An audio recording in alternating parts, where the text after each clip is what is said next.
নমস্কার বন্ধুরা, আশা করি তোমরা সকলে খুব ভালো আছো, সুস্থ আছো এবং অবশ্যই পজিটিভ আছো।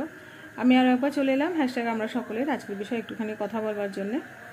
তো আজ আমাদের বিষয় দিয়েছেন আমাদের খুব কাছের একজন মানুষ, তিনি হচ্ছেন রাখি গাঙ্গুলি ম্যাম। তো রাখি গাঙ্গুলি ম্যাম তো মানে আমাদেরকে এত সুন্দর সুন্দর বিষয় দিচ্ছেন প্রতিনিয়ত, সত্যি মানে ভীষণ ভালো লাগছে। এতটা অ্যাক্টিভ উনি আমাদের সঙ্গে, আমরা সকলের সঙ্গে উনি এত অ্যাক্টিভলি পার্টিসিপেট করেন, যেটা সত্যি খুব ভালো লাগার একটা ব্যাপার। তো রাখি ম্যামকে আবারও অনেক আমার পক্ষ থেকে ধন্যবাদ, শুভেচ্ছা, ভালোবাসা সবটাই রইল। তো আজকের বিষয় যেরকম দুটো পার্ট আছে, একটা হচ্ছে যে মন্তব্য কখনো গন্তব্যকে আটকাতে পারে না, আর একটা হচ্ছে পৃথিবীর সব থেকে দামি রুমাল। তো মন্তব্য কখনো গন্তব্য ঠেকাতে পারে না, এটা তো একদমই ঠিক কথা। যদি কেউ ডিটারমাইন্ড থাকে, যদি সে একদম একটা ফার্ম একটা ডিসিশান নেয়, যদি সে কনফিডেন্ট থাকে, তাহলে তো কোনো কিছুই কাউকে কোনো জায়গায় পৌঁছানোর জন্যে বা তার সেই সফলতা শিখরে পৌঁছানোর জন্যে বা তার ডেস্টিনেশনে পৌঁছানোর জন্য কখনোই কোনো বাধা হয়ে দাঁড়াতে পারে না। মানুষ যখন কোনো ভালো কাজ করে, যখন কোনো ভালো দিকে এগোয়, তখন প্রচুর বাধা বিঘ্ন এই সমস্ত আসে। যখন কোনো মানুষ একটু উপরে উঠে যায়, তখন তাকে নিচে টেনে নামানোর জন্য ভীষণভাবে একটা প্রচেষ্টা চালানো হয়। এরকম কিছু মানুষ আছেন।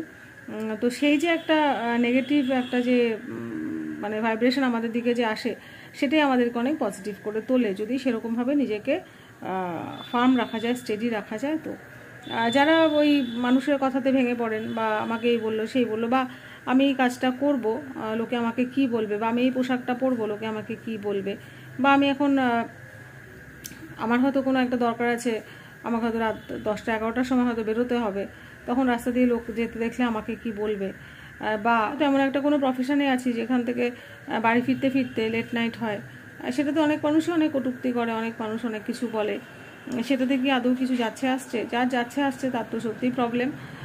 কিন্তু এরকম কিছু মানুষ থাকে আমাদের চারিপাশে, আমাদের আত্মীয় স্বজনের মধ্যে, আমাদের সমাজে এরকম কিছু মানুষ থাকে যারা মানুষকে অকারণে কিছু কুমন্তব্য করে, অকারণে তার মরালটাকে নষ্ট করার চেষ্টা করে, অকারণে তার সেলফ কনফিডেন্সটাকে লো করে দেওয়ার চেষ্টা করে। এরকম অনেক কিছু অনেকে করে থাকে। তো যদি মানুষের কথা শুনতে হয়, এই যে মন্তব্যগুলো, ভালো মন্তব্য হলে তো একদম ঠিক আছে, যদি এনকারেজমেন্ট থাকে, যদি সেখানে ইন্সপায়ার করার কিছু ব্যাপার থাকে, তাহলে তো আর কোনো কিছু বলার নেই, সেটা তো খুবই ভালো। কিন্তু এখানে মন্তব্য বলতে আশা করছি নেগেটিভ জিনিসটাকেই বোঝানো, মানে বলা হয়েছে। তো কে আমাকে কি বলবে বা কি করবে সেটা ভাবলে সত্যি কথা এগোনো যাবে না। কারণ জীবনটা জীবনটা তাকেই বাঁচতে হয়। আমার জীবনটা যেরকম কেউ বেঁচে দিতে আসবে না, সেরকম অন্যের জীবন আমি বেঁচে দিতে যাব না। তো সেই জন্য নিজের জীবনের দায়িত্ব নিজেকেই নিতে হয়। সেখানে যেটা আমার ভালো মনে হবে, যেটা আমার ঠিক মনে হবে, অন্যের কোনো অসুবিধা না করে, সেটা নিশ্চয়ই করা যেতে পারে। সেখানে কে কী বললো না বললো তাতে সত্যি কথায় কিছু যায় আসে না।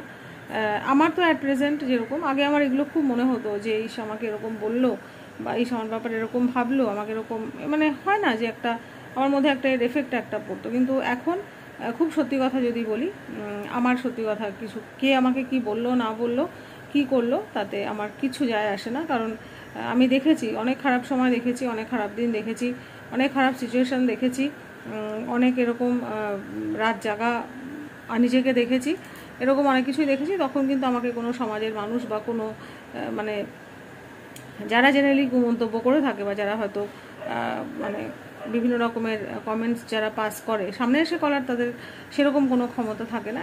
কারণ এরা তো অ্যাকচুয়ালি প্রচণ্ড উইক হয়, এরা তো মানসিকভাবে দৃঢ় না, তাহলে কেউ বলে না, খারাপ কথা বলে না পিঠ পিছনে। যারা মানসিকভাবে ভীষণভাবে উইক, যাদের মধ্যে এডুকেশন বলতে যেটা হয়, যেটাকে বলে সেটা থাকে না, বা যারা নিজেরা অ্যাকচুয়ালি কোনো কিছু করে উঠতে পারেনি, নিজেদের লাইফে না কোনো অ্যাম্বিশন আছে, না কোনো কিছু তারা করতে পেরেছে, একটা ওই গতে বাঁধা জীবন একটা তারা কাটিয়ে যাচ্ছে, সেখানে কোনো কিচ্ছু নেই, এই এই ধরনেরই হয়তো কিছু মানুষ হয়তো মন্তব্য করে থাকে। না হলে আমরা কেউ হই না কারোর ব্যাপারে জাজ করার, আমরা কেউ হই না কারোর ব্যাপারে মন্তব্য করার, আমরা কেউ হই না কাউকে কোনো কিছু বলার, আমরা কেউ হই না যে কে কী করছে না করছে সেটা নিয়ে কোনো কমেন্ট পাস করার, বা সেটা নিয়ে চা খেতে খেতে বেশ মুখরোচক গল্প বানানো। কারণ যার জীবন যেরকম তাকে সেরকমভাবেই চলতে হয়। কারোর জীবনের গল্পটা তো কেউ এসে মানে পড়ে না, বা কারোর জীবনের গল্পটা তো যদি সবাই বুঝে যেত সবার জীবনের গল্প, তাহলে তো ব্যাপারগুলো অন্যরকম হতো। তাহলে তো আর এই ধরনের কোনো খারাপ মানে জিনিস বা এই ধরনের কোনো কিছু আশা করি আসতো না সামনে, যেটাতে মানুষের অসুবিধা হচ্ছে। তো সেই কারণে যে নিজের মতো নিজে চলতে হবে, নিজেকে সৎ রাখতে হবে, নিজের ডিসিশানে একদম পারফেক্ট বা একদম সেই কি বলবো স্টেডি থাকতে হবে, যে না যেটা ভেবেছি সেটা করব, অবশ্যই ভালো কিছু পজিটিভ কিছু। নিজের জীবন বা নিজের লাইফের সিচুয়েশান বা টাইম যখন যেরকম ডিমান্ড করে আমাদেরকে সেরকমভাবেই চলতে হয়। তাতে কেউ কিছু বললো বা কী করলো, তাতে সত্যি কথাই যদি ফারাক পড়ে যায় তাহলে সেটাও একটা উইকনেস। সেগুলোকে কাটিয়ে ওঠাটা বোধহয় ভীষণভাবে দরকার। কারণ কেউ তো মানে কেউ কিছু বললো, সেটা আমার উপর এফেক্ট করছে, মানে আমি মেন্টালি সত্যি কথাই স্ট্রং নই, বা মানে কাউকে অতটা ইম্পর্টেন্স দেওয়াও কি যায় বা উচিত, যে তার কথা আমার উপরে সেরকমভাবে এফেক্ট ফেলে দেবে যে হয়তো আমার লাইফটা ওখানে স্টপ হয়ে গেল, এরকম মনে হয় আর কি। তো যাই হোক, যার যেটা করার, যার যেটা প্রয়োজন নিজের জীবনে ভালো থাকার জন্য, সব থেকে বড়ো কথা হচ্ছে নিজেকে ভালো রাখা, খুশি রাখা, নিজের যারা প্রিয় মানুষজন বা যারা খুব কাছের ক্লোজ তাদেরকে খুশি রাখা, বা অ্যাটলিস্ট তাদের কষ্টের কারণ না হওয়া, বা নিজেও যেন অন্যের কষ্টের কারণ না হওয়া। এমন কিছু জেস্চার বা এমন কিছু অ্যাটিটিউড বা এমন কিছু কথাবার্তা বা এমন কিছু শব্দচয়ন যদি কোনো মানুষকে হার্ট করে, মানে মন্তব্য মানে তো তাই, কতগুলো শব্দ, এত মশা না কি বলবো, কতগুলো শব্দ যেগুলো এসে মানে কি বলবো তীরের মতো বিঁধে যায় বুকে, ওগুলোকে ইগনোর করতে হবে। ইগনোর করা ছাড়া সত্যি কথা আর কোনো উপায় নেই। সেই দুটো কান আছে তো ইউজ করা আর কি, একটা কান দিয়ে শুনে আর একটা কান দিয়ে বের করে দাও। সেই জন্যে কে কী বললো না বললো ওগুলো ভাবনা চিন্তা করে নিজেকে বন্ধ করে রাখার, বা নিজেকে নিজের গন্তব্যে পৌঁছাতে পারছি না, নিজের কাজগুলো করতে পারছি না, নিজে যেটা করতে চাইছি সেটা করতে পারছি না। অনেক সময় যেটা বললাম আর কি, কোনো ভালো কাজ করতে গেলে বা কোনো একটু অন্যরকম কোনো কাজ করতে গেলে প্রচুর বাধা বিপত্তি এই সমস্ত আসে, সেগুলোকে কাটিয়ে উঠেই আমাদেরকে চলতে হয়। কারণ আমাদের মহামানবরা, মহাপুরুষরা যে সমস্ত কাজগুলো করে গেছেন, আজকে ঈশ্বরচন্দ্র বিদ্যাসাগর মহাশয়ের মৃত্যু দিবস, তো উনিও যে বিধবা বিবাহের প্রচলন করে গেছেন, সেটা তো আর কোনো স্মুথলি হয়নি। মানে যে কোনো জিনিস এরকম কোনো জিনিসগুলো যেটা একটা রেভলিউশন আনে, সেরকম কোনো জিনিস কিন্তু স্মুথলি হয় না, সেখানে প্রচুর বাধা বিপত্তি, অনেক অ্যাডভার্স সিচুয়েশান পার করে কিন্তু হতে হয়। তো এগুলো হচ্ছে এক একটা আমাদের জন্য শিক্ষা। তাই জন্য কে কী বললো না বললো, যেটা আমি করছি, যেটা আমার ভালো মনে হচ্ছে, যেটা দুটো মানুষের হিত করবে, যেটা অন্যের ক্ষতি করবে না, সেরকম কোনো কাজ নির্দ্বিধায় করা যেতে পারে। এখানে কারুর কোনো কথাকে জাস্ট মানে শোনারও প্রয়োজন নেই, মানে শোনাটাও উচিত না আর কি, এরকম আমার মনে হয়।